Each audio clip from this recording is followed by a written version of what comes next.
हमारे YouTube channel पर आपका स्वागत है। आज हम एक ऐसे विषय के बारे में बात करेंगे, जो पिछले दिनों तक समाज में चल रहा था, समाज में कुछ दिनों से चल रहा है और वो है आपने सुना होगा जावेद अख्तर साहब और मुफ्ती शमाइल इनके बीच में डज़ गॉड एक्सिस्ट इस पर वाद-विवाद हुआ था। मैं उसके बारे में बात नहीं कर रहा।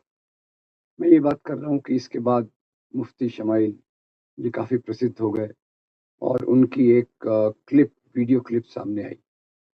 ये वीडियो क्लिप में वो कहते हैं कि मुसलमानों के लिए सबसे बड़ी बात जो है वो शरिया है और मुसलमानों ने सेक्युलरिज्म और इसकी संस्थाओं को स्वीकार करके एक बड़ी गलती की है। अब उसी समय मेरे पढ़ने में आया स्वामी अविमुक्तेश्वरानंद, इन्होंने कहा कि मनुस्मृति संविधान से ऊपर है। इधर मुफ्ती साहब कह रहे हैं कि शरिया जो है वो संविधान से ऊपर है। इधर मुक्त ये स्वामी जी कह रहे हैं कि मनुस्मृति समाज के ऊपर है, कॉन्स्टिट्यूशन के ऊपर है। अब इन दोनों बातों में सामान्यता है, पर हमें ये समझना पड़ेगा कि किस में क्या सच्चाई है। भारतीय संविधान ये भारतीय आज़ादी के आंदोलन से उपजा। इसमें समाज के सभी धर्म के लोग थे, सभी जातियों के लोग थे, स्त्री भी थे, पुरुष भी थे और जिन आधारों पर ये आंदोलन चला, उसी के आधार पे भारतीय संविधान की रचना की गई और भारतीय संविधान में वो सब मूल्य आए जो आज़ादी के आंदोलन के मूल्य थे। यानी क्या? स्वतंत्रता, समता, बंधुता और न्याय। ये सबसे बड़ी बातें हैं जो संविधान में आई।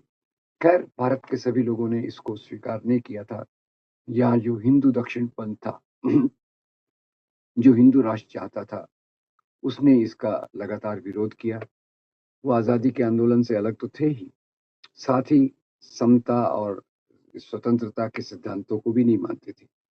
तो भारतीय संविधान जब लागू किया गया तो इनके मुखपत्र ऑर्गेनाइजर ने लिखा कि ये संविधान भी कोई भारतीय संविधान है, इसमें तो भारत की कोई भी चीज नहीं है। उनका इशारा मनुस्मृति की तरफ था।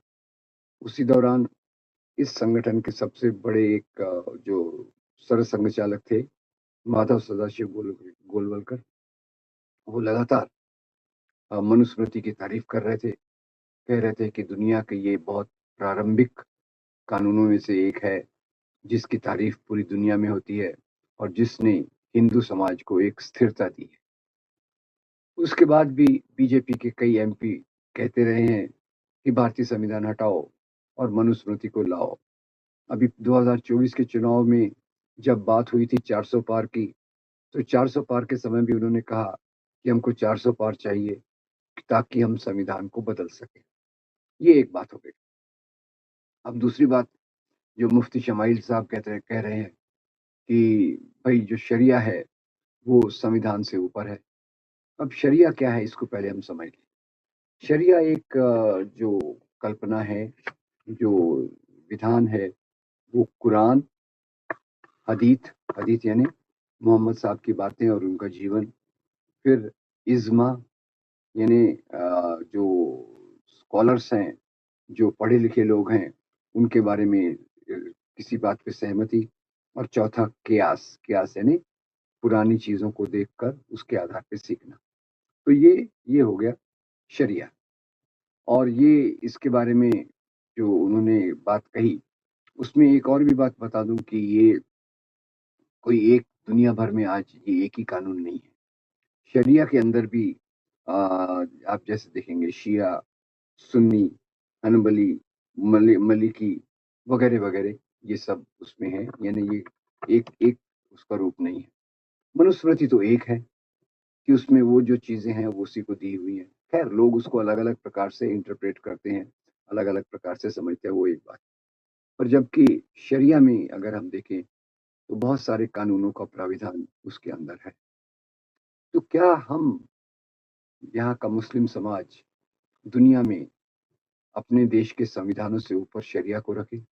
यहाँ लगातार ये बात बता दूं कि दुनिया में करीब 55 मुस्लिम मेजॉरिटी देश हैं 55 मुस्लिम बहुसंख्यक देश हैं। इनमें केवल 3 देशों में यानी सऊदी अरेबिया, अफगानिस्तान और ईरान में शरिया पूरी तौर से लागू होता है। बाकी जो मुस्लिम देश हैं, उनके संविधानों ने शरिया का कुछ-कुछ भाग लेकर संविधान में जोड़ दिया है। बाकी पूरी शरिया पर किसी मुस्लिम देश में कानून नहीं चलता। भारत में भी शरिया की कुछ बात को ली गई और वो है मुस्लिम पर्सनल लॉ। ये शरिया से ही लिया गया है और इसका प्रावधान भारतीय संविधान में है। भारतीय संविधान मुस्लिम पर्सनल लॉ को स्वीकृति देता है, जो शरिया के आधार पे है। अब आज के समय में भारत का मुसलमान क्या सोचे? एक तरफ तो उसको काफ़ी प्रताड़ना सहनी पड़ रही है। यहाँ जो धर्म के नाम की राजनीति है, हिंदू राष्ट्र जो बनाना चाहती है, जो मुसलमानों और क्रिश्चियंस को विदेशी मानती है, जिसने मुसलमानों के खिलाफ प्रताड़ना को पिछले 15 साल से 10 साल से बहुत तेज कर दिया है। ऐसे समय में भारत का मुसलमान क्या सोचे? तो इसके बारे में क्या यहाँ के लोकतंत्र में विश्वास रखें? क्या यहाँ के संविधान को माने? तो इसके लिए मैं एक भारत के बड़े इस्लामिक स्कॉलर, इस्लाम के बहुत बड़े विद्वान डॉक्टर असगर अली इंजीनियर की बात बताना चाहूँगा। डॉक्टर असगर अली इंजीनियर ने कुरान को इंटरप्रेट दिया है। मानवतावाद के आधार पे उन्होंने कुरान का इंटरप्रेशन किया है और साथ ही साथ उन्होंने कहा कि इस्लाम में एक जो शूरा का जो प्रोविज़न है, शूरा का जो प्रावधान है, शूरा का मतलब होता है कंसल्टेशन, यानी एक-दूसरे से विचार-विमर्श। तो उनका कहना ये है कि जो शूरा का प्रावधान इस्लाम में है, वो लोकतंत्र के जैसा ही है। लोकतंत्र क्या है? लोगों का कंसल्टेशन, लोगों का आपस में राय मिलाना और उसके आधार पे देश को चलाना।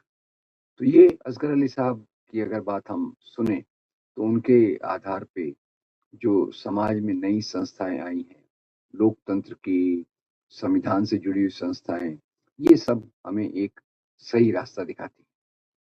इसी प्रकार से मैं बता दूँ कि भारत में एक बड़े कानूनी पंडित हैं फैज़ान मुस्तफ़ा। वो कई यूनिवर्सिटीज़ में वाइस चांसलर रहे हैं, कानून की बहुत जानकारी है। वो कहते हैं कि हर एक देश में संविधान सबसे ऊपर होता है। वो कोई भी देश हो, संविधान सबसे ऊपर होता है। उसका एक वीडियो भी है, जो आपको यूट्यूब पे उपलब्ध हो जाएगा। और भारत के आज़ादी के आंदोलन में भी देखें, तो एक बहुत बड़े इस्लामिक स्कॉलर मौलाना अबुल कलाम आज़ाद, इन्होंने भी इसी आज़ादी के आंदोलन को समर्थन दिया। इन्होंने भी उन्हीं मूल्यों के आधार पे भारतीय आंदोलन में भाग लिया, जो भारतीय संविधान से मेल खाते थे। उनके सामने ही भारतीय संविधान बना और उसमें वो एक महत्वपूर्ण जगह इस संविधान को बनाने में रखते थे। दूसरा देखा जाए तो भारत के एक दूसरे बहुत महान महान मुसलमान खान अब्दुल गफ्फार खान, उन्होंने अपनी प्रतिबद्धता से भारतीय आज़ादी के आंदोलन और भारतीय संविधान को एक प्रकार से मंजूरी दी। भारत के बहुत मुसलमान आज़ादी के आंदोलन में शामिल हुए और जिस आज़ादी के मूल्यों के आधार पे हमारा संविधान बना है। तो आज जो कठिन परिस्थिति में मुसलमान जी रहे हैं, इसमें कोई शक नहीं है कि उन्हें दुय्यम दर्जे का नागरिक बनाने की कोशिश की जा रही है और जो रास्ता निकालना है, वो इसी में से निकलना पड़ेगा, भारतीय संविधान में से। भारतीय संविधान के में इस समाज में इसकी संस्थाओं के रूप में आंदोलन करके अपनी आवाज़ को बढ़ा के और इसका बहुत बड़ा उदाहरण जो हमारे सामने आया वो जब आसाम में एनआरसी और बाद में सीए आया, तो उसके जवाब में जो मुसलमान महिलाओं ने शाहीन बाग का आंदोलन पूरे देश में खड़ा किया, वो एक बेमिसाल काम था। संविधान की सीमा में और उन मूल्यों का विरोध जो मुसलमानों की नागरिकता को समाप्त करना चाहते थे। मेरे ख्याल से शाहीन बाग के आंदोलन की जो महिलाएं थी, उन्होंने न केवल मुसलमानों को बल्कि हम सब भारतीयों को एक रास्ता दिखाया कि इस लोकतंत्र में लोकतंत्र के जो चीजें हैं, उसी के रास्ते पर चलकर हमें अपने अधिकारों को बचाना है और विकसित करना है।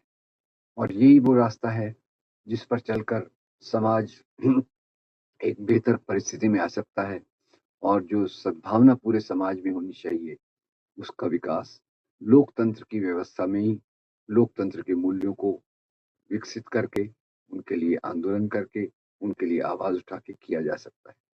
ये बात मैं मानता हूँ कि आज लोकतंत्र बहुत एक कठिन परिस्थिति में से जा रहा है और उसका बहुत बड़ा नुकसान मुसलमान, क्रिश्चियन, दलित, महिला और आदिवासियों को हो रहा है। फिर भी रास्ता यही है कि हम संविधान के रास्ते पे चलें, शरिया को अपनी जगह दें। जैसे मुस्लिम पर्सनल लॉ बोर्ड वगैरह जो भी है वो एक अलग चीज है, पर संविधान सबसे सर्वोपरि है और उस संविधान से ऊपर कुछ नहीं हो सकता। ये बात Islamic scholar Asghar Ali Engineer भी कहेंगे और फैजान मुस्तफ़ा साहब भी कहेंगे। मैं उम्मीद करता हूँ कि हम इसको भावनात्मक तरीके से न लेकर एक गहरे तरीके से कंसल्टेशन, जो लोकतंत्र का रूप है, उसके आधार पे समाज को आगे ले जाने की बात करें और इसी रास्ते पर चलकर देश की तरक्की हो सकती है। आपका बहुत धन्यवाद। Thank you very much.